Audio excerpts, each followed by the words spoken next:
continuación mencionaremos las características del carbono. Su símbolo es una C. Consta con una masa atómica de 12.01. Su número atómico es el 6. Está en el grupo 14 o la familia 4A. Este se encuentra en el segundo periodo. El carbono también viene siendo un no metal, y al ser este un no metal, se encuentra en la parte superior derecha de la tabla periódica. A continuación les mostraremos su configuración electrónica del elemento del carbono.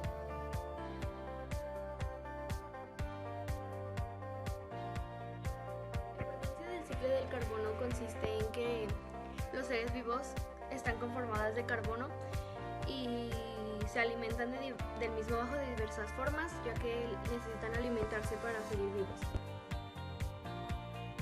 El ciclo del carbono se conforma por la fotosíntesis, respiración, incorporación del carbono inorgánico, fermentación y combustión. Esas son algunas de las palabras, por así decirlo, que forman parte del ciclo del carbono. Eso hace que funcione como debe de ser para lograr un objetivo bien planteado para el medio ambiente y así lograr que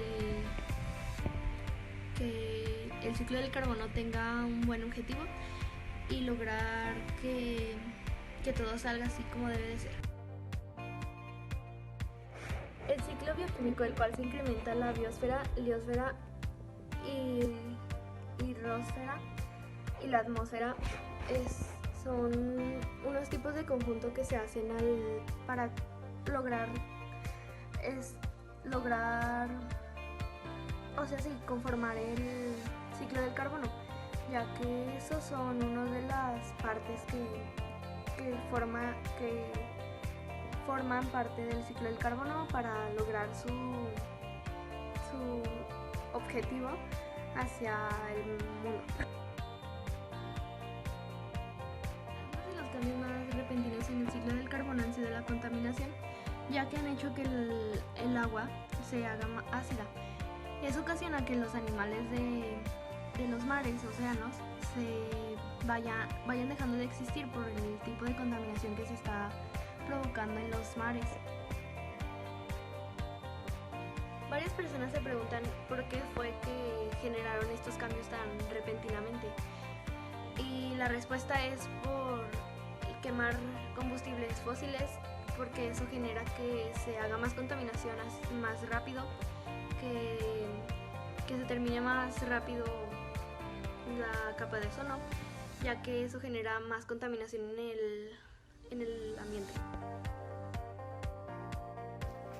Para el siguiente experimento necesitarás un soporte de cartón, un dispositivo del equilibrio dinámico, 2 vasos cónicos de plástico, un alfiler, una cinta adhesiva, 2 vasos dosificadores de jarabe medicinal, una cuchara de plástico o un popote, 2 bolitas de algodón, una botella de agua mineral de manantial, agua del grifo, cal, una astilla de mármol o una muestra de otro tipo de piedra caliza, o una concha de mar o un gis blanco clásico, una botella de vinagre o una muestra de ácido muriático, un par de guantes desechables de látex para manejar el ácido clorhídrico.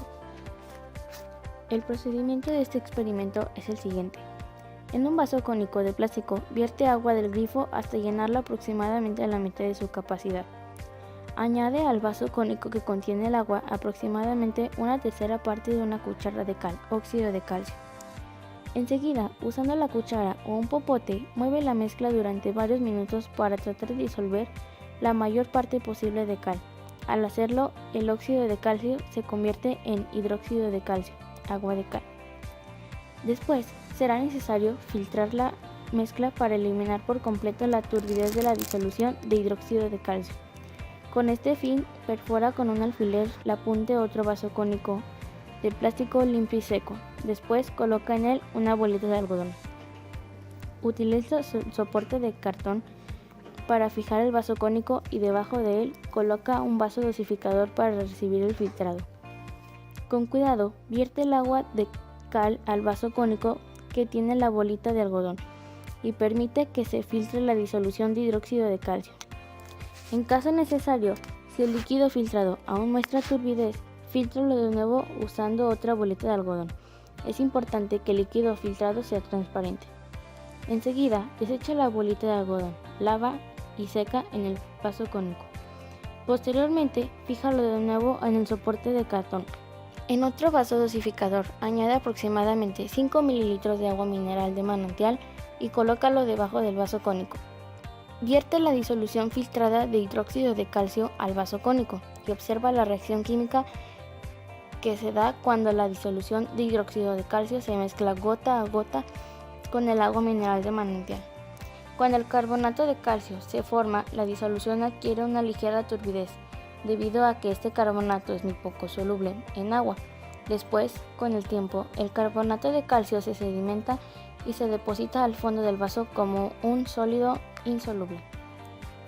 En un vaso dosificador, con ayuda de la punta de una tijera, raspa una astilla de mármol o un gis blanco, producto elaborado con carbonato de calcio, para depositar en él una muestra de polvo de estos materiales.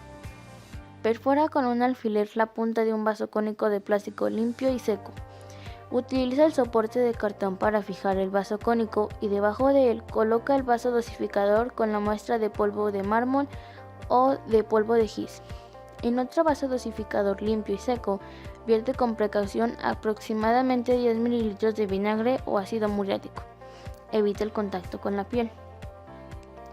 Añade al vaso cónico el vinagre o el ácido muriático contenido en el vaso dosificador para adicionarlo gota a gota al polvo de mármol o de gis. Mueve la mezcla que contiene vinagre con un popote de plástico. Observa la reacción química que se lleva a cabo. Y por último, registra el resultado y tus observaciones experimentales. ¿Cómo se forma la roca caliza en el océano? La piedra caliza se puede formar por procesos inorgánicos o bioquímicos. ¿Consideras que existe un equilibrio dinámico entre la formación y la disolución de la roca caliza?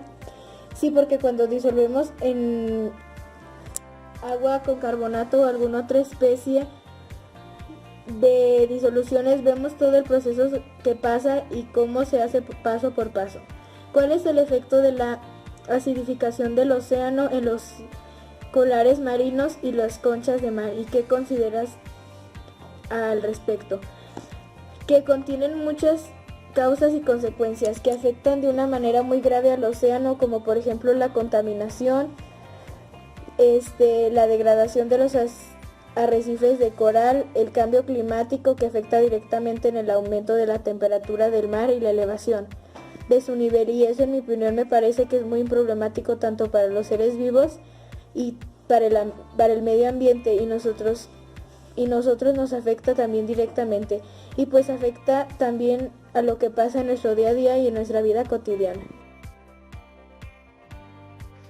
Bueno, mi conclusión es que si el ciclo del carbono llegara a tener algún cambio o dejara de existir, lo primero yo supongo que pasaría es que las plantas y los animales empezarían a morir hasta que desaparecieran, y se haría lo mismo con los humanos, ya que nosotros dependemos de ellos y nos extinguiríamos también lentamente debido a la escasez de productos de alimentación que nosotros requerimos los humanos para poder vivir, al igual que los seres vivos. Y también si dejara de existir, pero solo tuviera un pequeño cambio, afectaría a nuestro planeta y habría muchas catástrofes en las que el ser humano se puede ver afectado hasta su extinción. La conclusión sobre el ciclo del carbono es sobre cómo fue que el calentamiento global fue aumentando con el pasar de las décadas o de los años. Así porque los seres humanos están desperdiciando mucho las cosas, así como dejar las luces prendidas cuando no debe de ser. Y eso hace que aumente el mal uso de los aparatos que tenemos que usar bien con su debido tiempo. Y pues yo recomendaría que deberían de comenzar a utilizar las medidas que de verdad son para hacer que el ambiente, bueno, el mundo, por así decirlo, dure más tiempo. Yo llegué a la conclusión de que el ciclo del carbono es muy importante en nuestra vida, ya que cada cosa está hecha de carbono.